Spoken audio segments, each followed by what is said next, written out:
Pedro era um menino esperto e simpático, filho do piloto de um navio. O pai tinha-o levado naquela viagem e, desde a primeira hora, o menino tinha conquistado a simpatia de toda a tripulação. Estava em alto mar e uma forte tempestade se aproximava. Os marinheiros corriam para amarrar os cabos e não deixar nada solto. Os passageiros, esses por segurança, tinham-se recolhido em seus camarotes. Somente o Pedro continuava brincando tranquilamente no convés do navio. Passa um marinheiro que manda o Pedro se recolher e este levanta tranquilamente os olhos para o marinheiro e pergunta: "Porquê?"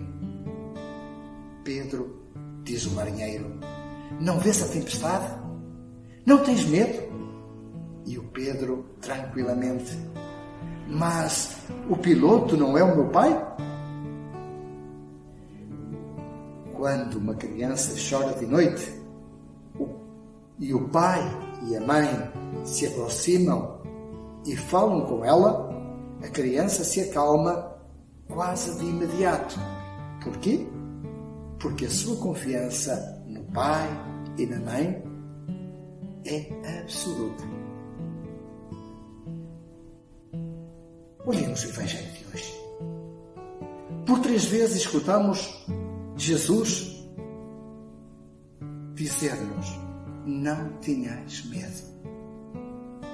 O que levou Mateus a incluir este triplo convite no discurso de envio dos discípulos, que começou no domingo passado e continua neste 12º domingo do tempo comum? Vamos ter em conta que Mateus escreve o seu Evangelho nos anos 80, numa época em que ser cristão não era fácil devido às muitas perseguições pelas autoridades judaicas, primeiramente, e pelo Império Romano depois. Muita gente sentia medo de professar sua fé e de anunciar a palavra de Deus. Bastava pronunciar o nome de Jesus e isso poderia levar à prisão e até à morte. É neste contexto que Mateus recolhe algumas palavras de Jesus e as transcreve para alento dos batizados. É o discurso da missão, o discurso do envio dos discípulos. E diz Jesus: "Não tenhais medo dos homens." Diante da insegurança, Jesus deixa claro: o medo não pode impedir a realização do reino. O Evangelho não pode ficar restrito, enclausurado num pequeno grupo, acovardado entre 4 paredes, para não correr riscos ou não mexer com a ordem injusta dos senhores do mundo. A boa nova precisa ser proclamada e testemunhada com coragem a partir dos telhados de Jesus. Quer dizer, precisa chegar a toda a gente. Hoje podemos traduzir os telhados por redes sociais, por televisão, net, sei lá. Mas, mais do que com palavras, precisamos anunciar o Evangelho com nossas atitudes, com o nosso jeito de estar, com nossa ação concreta. O sistema de morte, de alienação, precisa ser transformado em projeto de vida. Precisa ser transformado em projeto de transformação, de libertação, de transformação. E isso começa por nós. E é consequência do nosso agir. Não tenhais medo da morte física. O medo paralisa-nos e impede o nosso agir.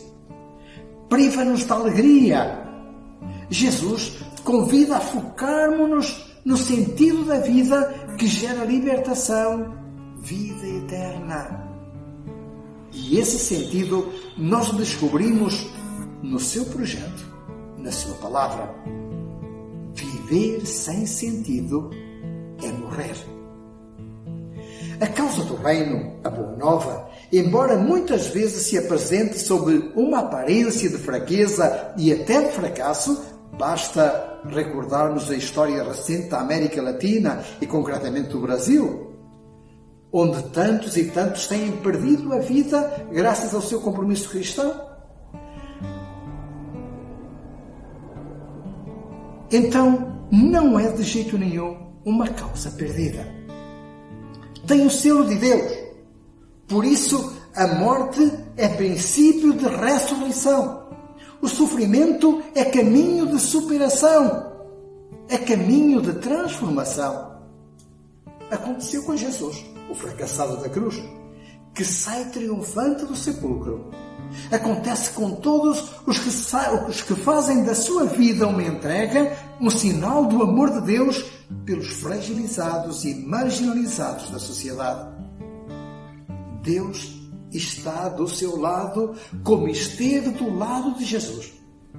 Por isso, Jesus deixa claro: não tenhais medo do sofrimento que vem dos homens. E por uma terceira vez, Jesus diz: não tenhais medo. E aqui deixa um convite à confiança, ao abandono nas mãos de Deus, usando duas parábolas bem simples. A dos pardais, dos quais Deus cuida com desvelo, e a dos cabelos da nossa cabeça, que não cairão sem a permissão do Pai. Bem, poderíamos perguntar-nos neste momento se Deus não tem mais nada para fazer se não preocupar-se com essas coisas pequenas. Mas penso que Jesus quer dizer-nos algo bem mais profundo. Deus, em sua misericórdia, está atento à nossa situação, às nossas necessidades, aos nossos sofrimentos. E se Ele se preocupa tanto com os pardais, como não se preocupar com as pessoas? Deus nos ama e cuida de nós. Ele é um Pai, um Deus Pai e Mãe cheio de compaixão e de ternura. Não é fácil viver o projeto de Jesus. Não é fácil ser-se cristão. Jesus não promete vida fácil, nem reconhecimento, nem aplausos aos seus seguidores. Antes, anuncia dificuldades, sofrimento, oposição, perseguição, até a morte. Aqueles que o seguem, os seus discípulos, poderão ter a mesma sorte que ele teve, a sorte do Mestre. Tem sido assim para muitos irmãos nossos que se entregam de uma forma radical à construção do reino. O projeto de Jesus continua sendo uma interpelação forte ao egoísmo, ao individualismo, à opressão, à injustiça, que são as referências do mundo de hoje e que, por se sentir questionado, todos os dias inventa formas de subverter esse projeto e silenciar os seus discípulos. O pior é que muitas vezes nos deixamos iludir pelas ofertas de poder, de riqueza, de facilidade, de prestígio com que o mundo nos alicia. E quantas vezes isso é visto como um direito ou até como um benefício para o reino?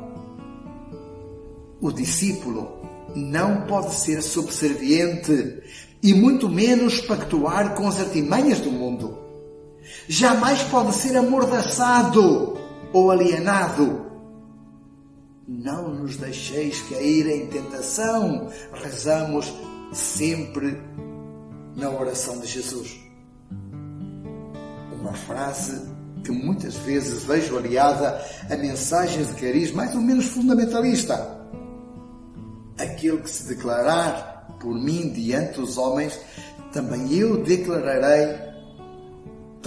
declararei por ele diante de meu Pai que está nos céus. E àquele que me negar, também eu o negarei. Soa estranha esta frase, se tivermos em conta o que Jesus disse sobre a compaixão e ternura do Pai nos versículos anteriores.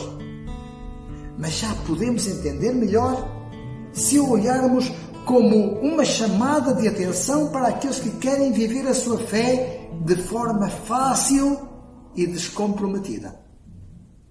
E bem ao jeito de Jesus, a Igreja precisa ser serva, livre e pobre. Para ser parte da comunidade cristã, é fundamental viver o Evangelho. E o Evangelho é compromisso, é vida, é assumir as opções de Jesus. Se a vida do discípulo não estiver sintonizada com a do Mestre, algo está errado. Tal mestre, tal discípulo. O barco em que viajamos atravessa tempestades que nos angustiam, nos impedem de agir e tantas vezes nos dão medo. Mas temos uma certeza: é Deus quem está no comando do barco. Confiemos nele. Deixemos-nos abraçar por sua ternura. Deixemos que seja Ele a conduzir a nossa vida. Shalom. Vozes de paz estão-se ouvindo. Vai pela estrada o peregrino. Rios de amor estão fluindo.